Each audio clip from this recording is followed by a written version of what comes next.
Ladies and gentlemen, thank you for joining us here at JLC Media. My name is Ray Jorgensen. I am the founder of JLC. I've been doing this work of conversational leadership for over 2 decades, and have a privilege today of having on board with me one woman who has been with me for a very long time, but we won't say how long because I don't want to tell anybody how old anyone is. But both women have been with me for a significant amount of time, working on the disciplines that are underneath the rubric called conversational leadership. They are just fabulous people. I think you're going to love this one a lot. This one is going to center on making sure I get to know people and be very mindful about how I practice getting to know people. Relationships are everything. The greater the quality of the relationship, the greater the results. We all know that. And Louise does that beautifully. So does Colleen.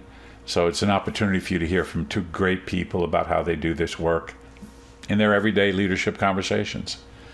So let me get them to introduce themselves. Louise, real quick, tell us about you and how you got on this podcast with me. So good to have you. Thank you, Ray. As always, it's a pleasure to spend time with you here today and with Colleen as well. I am a retired senior vice president with State Farm Insurance Companies. I was with State Farm for 33 years before I retired. So I started as an agent and just worked my way up through the ranks. In my retirement, I am involved with several for-profit and non-for-profit boards. And I realized while I was with State Farm that my passion is about around people and helping people achieve what they want in life, and also developing high performing teams and processes that are sustainable. That's what really gives me joy.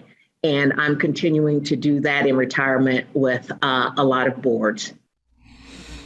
So, Colleen, tell me what you just heard from Louise, and then you introduce yourself. That was really good stuff. Well, I got to tell you, Louise, sounds like you're not retired at all. Right, I agree. Sounds like you're really super busy. But no, it's been a pleasure, to meet you, to work with you. And I didn't know 32 years. That is incredible, working your way up in leadership. And now, to retire as an SVP is such a remarkable accomplishment. But she just kind of, a couple things that I already knew just about your leadership, and that you are people focused. And that was evident in your leadership journey throughout State Farm. So I'm sure those boards you're working with are really finding value in your interactions and support. But for those of you who are listening, probably heard my voice a lot on this JLC podcast. I'm on almost every one, and it is a pleasure to do these with Ray. This one's I'm really interested in this focus on mindfulness. When working with JLC, I call them in dog years. So I want to say it's 12 or 13, but each podcast it's like I'm adding another year. It seems like I can't remember when I wasn't working with Ray. So it's a pleasure to be here today and looking forward to learning from Louise. Hey, Colleen, can I say one thing? And I think this is important because some people may be thinking, okay, why so people focus? Because organization wants results. But what I found, if you focus on the people, the results will come. So those of you that are listening, if you want to take one thing away, there it is.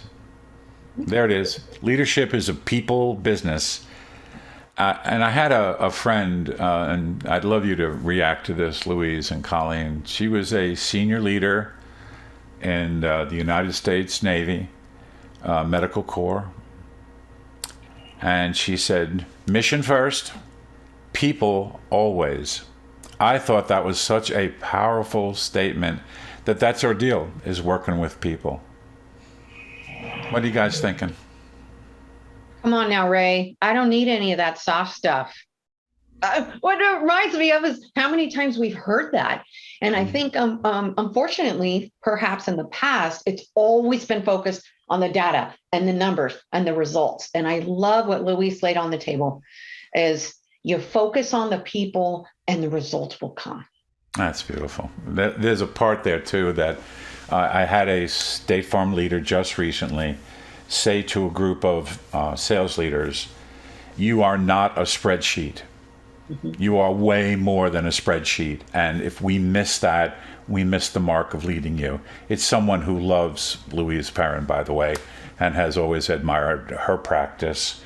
And in his words, he said, "I learned an incredible amount from watching how Louise interacted with people in what I believe was a very mindful way." So back to you, my friend. What are you thinking about this mindfulness stuff in leadership? Mindfulness is, I think it's foundational to leadership. And I didn't understand that early on in my career. And I was fortunate enough to go to be part of a development activity or development class at IMD. And it was called Mobilizing People. And when I got there and started looking at the curriculum and just all of the activities that we would be involved in, they were all about me. It wasn't about other people. It was about me as a person, as a leader. And I was like, wait a minute, it's about mobilizing people. What about them? What about them? And then I got it because you have to know who you are, understand who you are as a person, as a leader, before you can think about leading other people and mobilizing other people. And it was then I really got into mindfulness and the practice of mindfulness. We started every class with a mindfulness activity, and just in how it really kept me focused. Just the simple exercise of paying attention to your breathing and how that keeps you focused when you just listen to your breathing, and how that translated to more in a business setting is that it kept me present and really listening to what others were saying. So it kept me focused on, okay, what are they saying? Not just what are they saying, but what are they feeling while they're saying this? It just, it made me listen much more deeply and really trying to understand that individual. Colleen, what are you hearing? What are you thinking? Yeah, I think it was pretty cool because as you were talking about, taking a course, you're like, I'm going to mobilize these people. I'm going to really, inspire them. And then it was a course really on personal reflection, it sounded like, and self-awareness. And I think the thing that rose with me is one of the leaders that we've studied, D. Hawk, right? And when he talks about situational leaders and leadership, and the first place you lead is self. And I think many times people miss that piece, right? Where's the first place you lead? My team. I'm in charge of this team. I'm supposed to produce results. So I like that sense of focusing on self and developing self first. So that's one thing that definitely surfaced. The other thing I think that surfaced there, Louise, when you were sharing that story, was really one of our learning conversation guidelines, that listen to understand, and the importance to truly be present. Because if I'm not listening to what people are sharing, to their ideas and to their thoughts, many times they can tell, right? They can tell. And then what does that say about me as a leader? So I really like that emphasis and focus on breath to stay present and in the moment. And I also think, Colleen, what it does is when you truly listen to individuals and then how they're interacting, the group is interacting and where their conversation is going, you have to be comfortable with saying, you know what? I had this agenda, but this is not what the group needs right now. So I'm just going to get rid of it and I'm going to let this go where it needs to go, because this isn't about me. It's about what the group needs or that individual needs. Yeah. I love that. That what I'm hearing you say is it's recognizing when you're leading a meeting, when it starts to shift, because the conversation is getting deeper, more candid. It's letting go of what you thought was going to get accomplished in that meeting, because you're recognizing and being mindful of the team, recognizing where that conversation is going. And I've got to tell you, that is something that is you need to be very intentional about. Many times leaders, they come with their agenda and that's what they no, I'm sorry, Ray. No, we got to get back to number 3, because in their mind, they need to get those things done instead of being mindful of being there in a space of service to the team. Yeah. And then you find when you're willing to do that, when you're willing to let go of your agenda and just take it where the crew, that's when the best learning occurs. And that's where you start building and developing the things that lead to high level results. Yeah.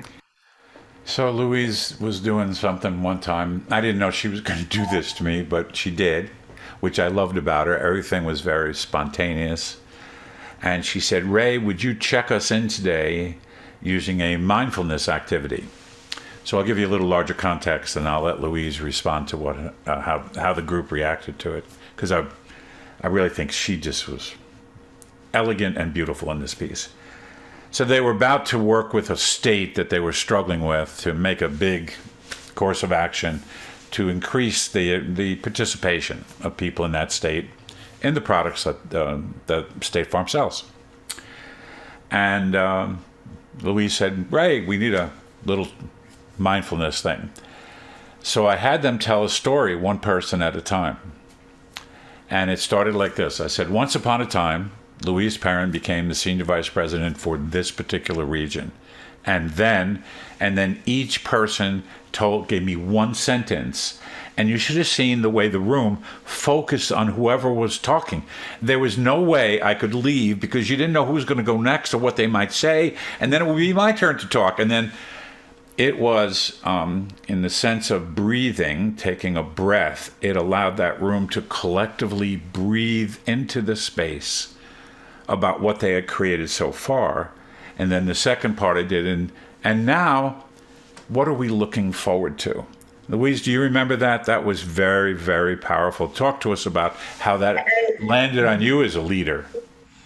It was powerful, and I remember that that day, that experience very, very vividly, because it was different than what anyone was expecting. And, you were bringing people together who, many of them had not worked with one another before. And I just think of going through that, of asking that question and going around the room and letting people, say what was on their mind, just created this sense of vulnerability, this even a sense of trust. Because I remember some people didn't go right away. They were holding back because they wanted to see what would happen. And then they thought, oh, this is real.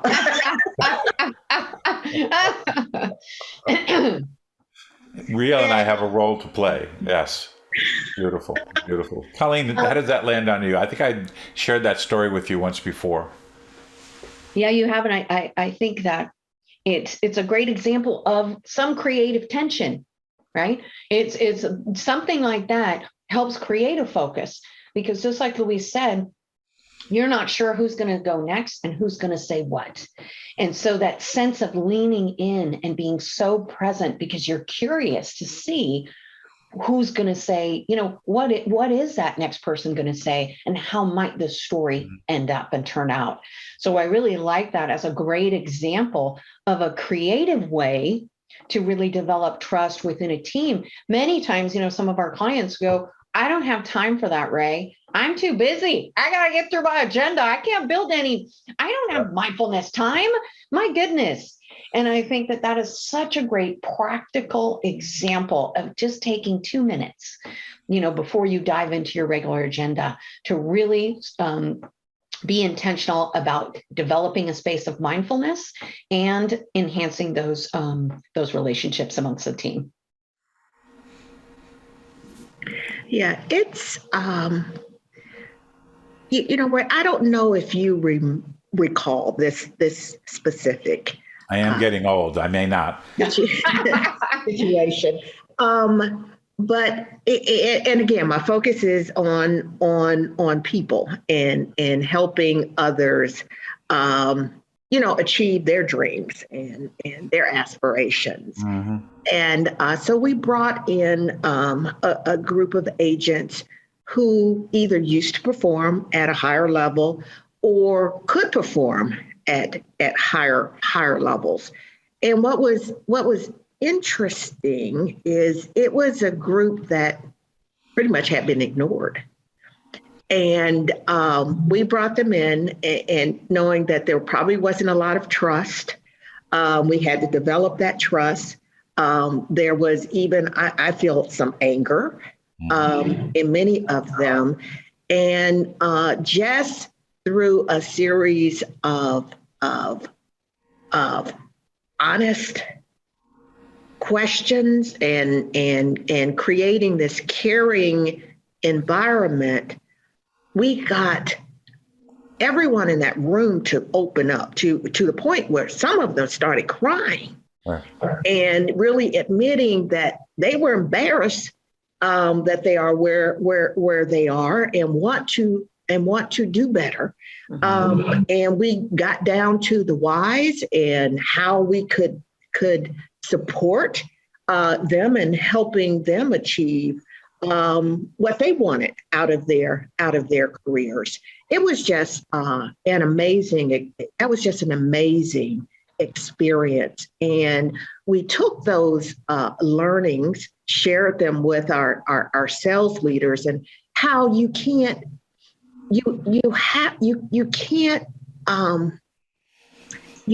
lead every person the same way. Mm-hmm. And you have to understand them as individuals and tailor your leadership approach to where they are, and what's important to them.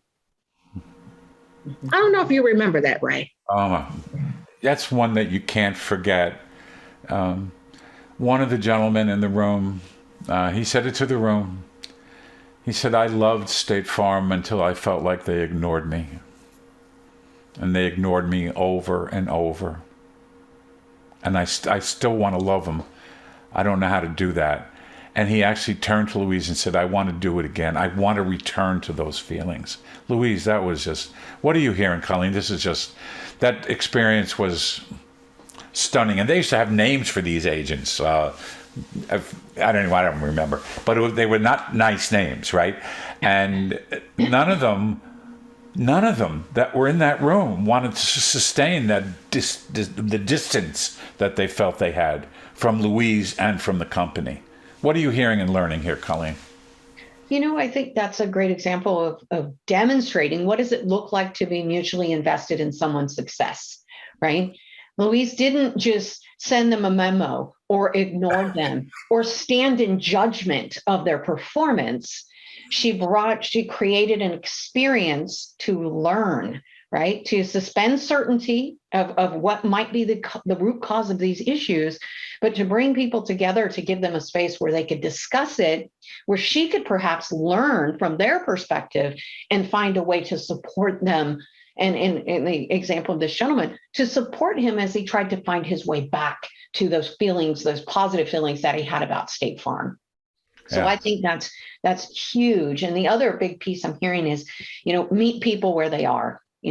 Everybody responds differently. And we can't just say, well, you know what, if I just sent the numbers out to everyone, all of my agents, and just told them, via a memo that they need to do better, some people will be like, damn straight, not a problem, boss. I'm going to get right on this. But not everybody's like that. So I really like this sense of being mindful of who your people are and meeting them there. She did a beautiful job not identifying anybody, but talking about the themes that were present in that set of conversations and brought that back to the larger leadership team. Louise, that was magnificent what you did there. It really was. If I could just build on one thing that Colleen said around judgment. And when you with mindfulness, you really have to suspend judgment. You have to get away from judging, because the first thing you have to realize is, I'm not perfect. I can look back in my past and see some things that, whoa, I would have done a lot differently knowing what I know today. So, you can't judge people, because there's a saying, if you don't know better, you can't do better. So a lot of times it's not the not knowing. And why do people do what they do? You have to understand that. And until you have a deep conversation with them or you have walked in their shoes, you don't understand them.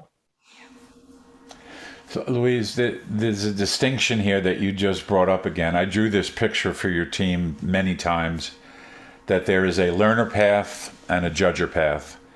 And the learner path brings you to spaces of community, relationships, and desired end states.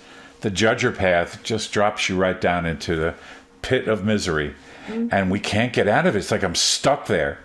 And, we don't have time today to talk about drama, but some people like being victims. And much of the media today produces all their stories about we're victims of this, we're victims of that, we're victim. Yeah. And what people do when they think they're victims is they commiserate. In this particular session that Louise led, not going to have that. We're not going to have that. We're going to state openly and honestly our feelings, what happened to us and why we are where we are. And then she afforded them an opportunity to see the difference between thinking and judging. It's not the same. It's not the same. Thinking and judging. Judging kind of keeps you stuck in your mindset and you start to drift down and down and down. Rather than thinking, caring, trust. And see the big piece that Louise did too, and this is so, in the mindset place. They got to know her better. I can't trust somebody I don't know. So she sat with them. She didn't sit up on a pedestal. She sat in a circle, around a table, but it was a circle, and they were all the same. And they got to know who she was. And that was just great, Louise. Yes, I'll never forget it. Colleen, we're coming to the end of our time here. Give us a little summation of what you took from this one. Louise, this one was great. Yeah, I think there were so many different pieces, but I really think some of the things that I'm learning from your experiences and your stories, Louise, is really when we're thinking about being a mindful leader. One of the things you talked about was meeting people where they are, recognizing people can't give what they don't have, right? So have that conversation to be curious, to learn. And I really do, like I heard, listening to understand. And the final big piece that I'm taking away is that sense of staying out of judgment. Because the second you go down to the point you mentioned, that judger path, you're really doomed, right? You're no longer focused on the people piece and really helping support them and being mutually invested in their success. You're kind of shifting it, and it feels different, and it impacts the team as well. Oh, so really good, really good. And I think this happens all the time. This is not the only time in the last year or so that people have spoken to me from big corporations and said, I feel almost like I've lost my way. and I don't know what connects me anymore. And what Louise did in that session is she brought them connection back. We didn't save everybody, solve everything, but boy, did we learn. And Louise took those learnings and brought them forward. All right, my friend, give this audience something to take away from this conversation. This was superior, ladies, superior conversation. Louise. Well, the thought I have from this conversation, Ray and Colleen, is that we're living in an environment right now where we can't have a lot of face-to-face interactions. Mm-hmm. So how do we create that connectivity like we had with those individuals in that room and develop that sense of trust? Because now leaders are having to lead people who, are new hires who have never been in the corporate office. They don't understand the corporate culture.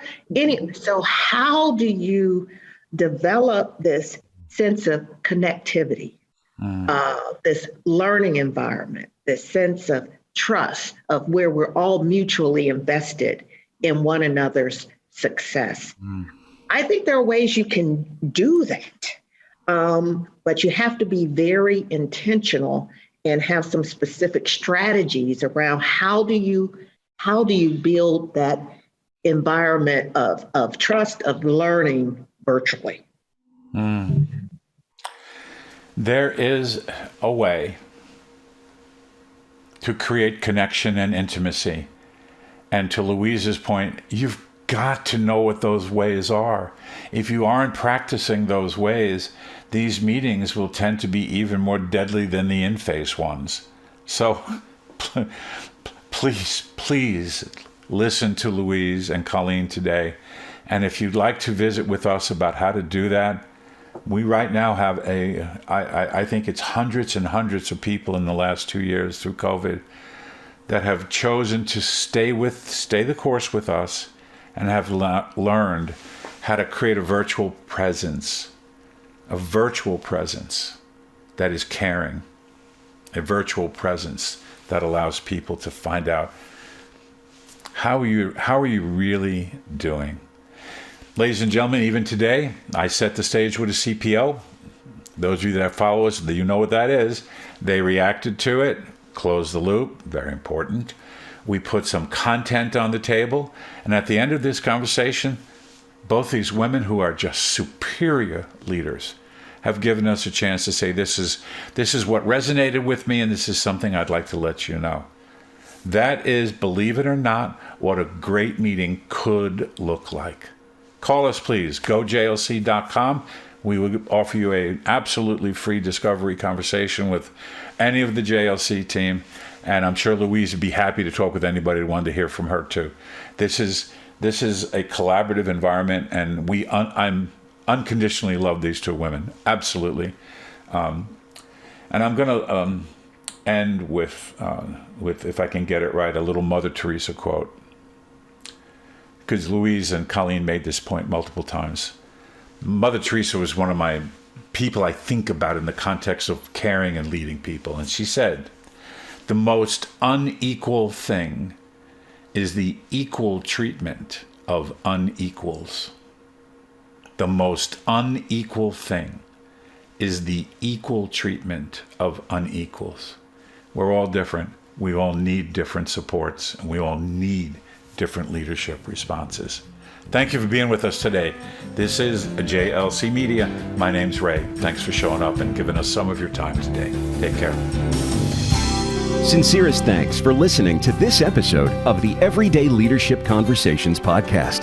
The Jorgensen Learning Center offers a variety of programs for individuals and organizations to enhance their communication and leadership skills. To find out more about programs and upcoming webinars, check out our events page at gojlc.com.